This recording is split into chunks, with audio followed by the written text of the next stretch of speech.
गणेश, हर हर महादेव।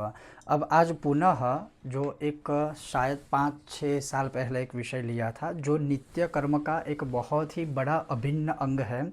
और नित्य कोई भी आप पूजा पाठ कुछ भी कर्म करते हो तो सबसे पहले शुरुआत ही वही से होती है। और हाँ, इस बार इस विषय में भी जब मैं छोटे छोटे कुछ वीडियो बना के अपलोड करता हूँ तो बहुत लोगों ने मुझे यह प्रश्न पूछा है कि आचमन आदि से, या जैसे बहुत लोगों ने कई बार मुझे पूछा है कि नित्य पूजा विधि किस प्रकार से, क्या उसके स्टेप्स वगैरह रहते हैं। तो वो तो एक हर एक लोगों के जो है संप्रदाय के अनुसार अलग अलग स्टेप वगैरह रहते हैं, लेकिन चाहे आप कोई भी आचरण करो उसमें सबसे पहले आचमन से ही शुरुआत होती है। कोई भी छोटी से छोटी पूजा, हालांकि कोई पूजा कभी छोटी नहीं होती, लेकिन संक्षिप्त से संक्षिप्त पूजा का भी आरंभ या बड़े से बड़े यज्ञ या पूजा का आरंभ सदैव आचमन से ही होता है। और आज हम इसी विषय पर बात करने वाले हैं। अगर आपको यह विषय वीडियो पसंद आए तो लाइक कीजिएगा, शेयर कीजिएगा, चैनल पर नए हो तो अवश्य सब्सक्राइब कीजिएगा। तो चलिए शुरू करते हैं। तो सबसे पहले, जैसे हमारे शास्त्रों का कथन है, नित्य कालम उपश्रुषेत, अर्थात नित्य कर्मों में सदैव आचमन करना ही चाहिए।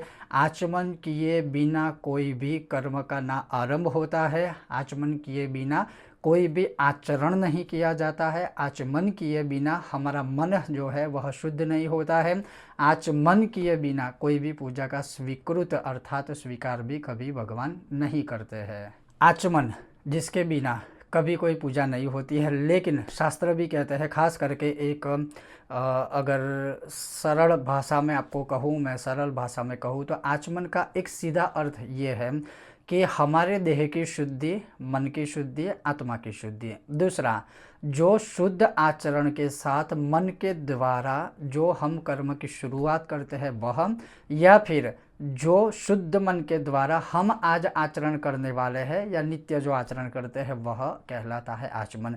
अब शास्त्र भी कहते हैं कि आचमन जो है वो कैसे करना चाहिए।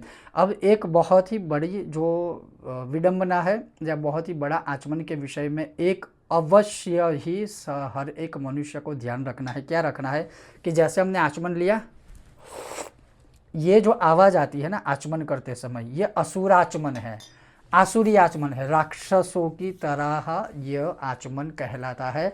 तो कभी भी जब भी आप आचमन करते हो तब कभी भी इस प्रकार से जो है मुंह से आवाज़ निकालने के साथ या इस प्रकार से जो है बुलबुले बनाकर जो मुंह में आचमन किया जाता है वो बहुत ही महादोषदायक है, वो मत कीजिए। अगर आचमन करना है तो ऐसे बस एक सरल सा स्नेह के साथ, प्रेम के साथ आचमन करना है। और आचमन में भी पूरा चम्मच भर के पानी पीना है, आचमन भर के पानी पीना है, आदि आदि, वो मैं आगे बताऊंगा। अब देखिए, गायत्रे दाशिकाभ्याम वा न पित्रेण कदाचन, आचमन सदा अपने हाथों में प्रजापति तीर्थ या देव तीर्थ से ही करे, कभी भी पितृ तीर्थ से आचमन नहीं करना चाहिए। अब ये जो है ये पितृतीर्थ कहलाता है, मतलब ये भाग वाला, ये जो है पूरा ये भाग पितृतीर्थ कहलाएगा।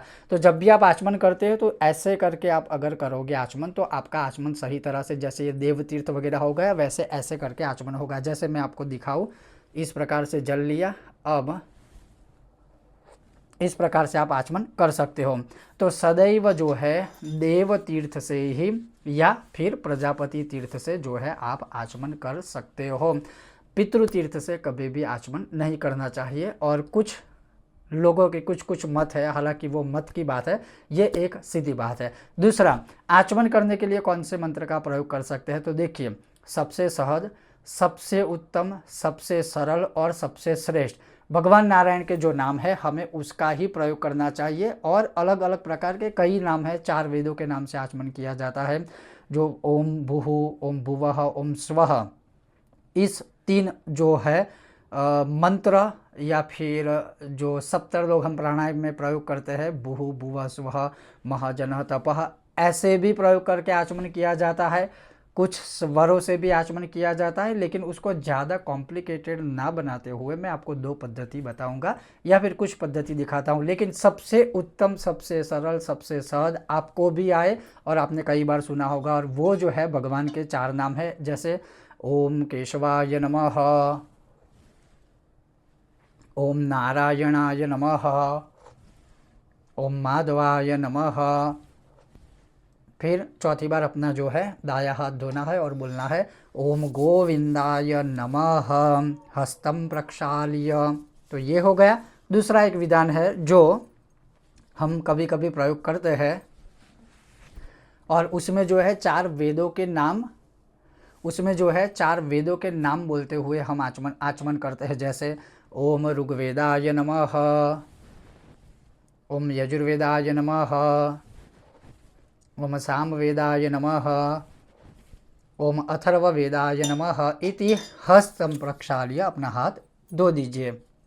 अब ये आचमन से ही आपके नित्य पूजा पाठ की जो है शुरुआत होती है। तो नित्य पूजा पाठ का सबसे प्रथम कोई कर्म या क्रम है तो वह आचमन है। और मैं पुनः कहता हूँ, कुछ मतांतर हो सकते हैं, कुछ अलग अलग प्रकार के मंत्रों से भी आचमन किए जाते हैं।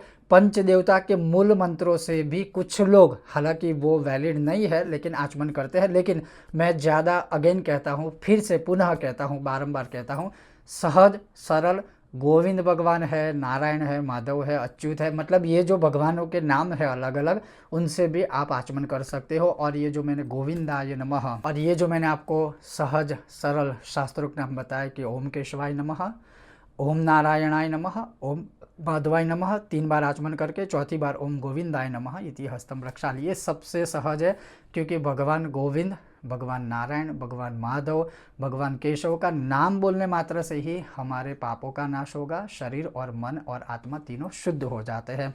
ये थी आचमन विधि। अगर आपको आज का यह विषय वीडियो पसंद आया हो, लाइक करें, शेयर करें। और अगर आपको इसी विषय के बारे में कोई प्रश्न पूछना है तो आप कमेंट बॉक्स में भी पूछ सकते हैं। ओम गणेश, हर हर महादेव, जय सिया राम।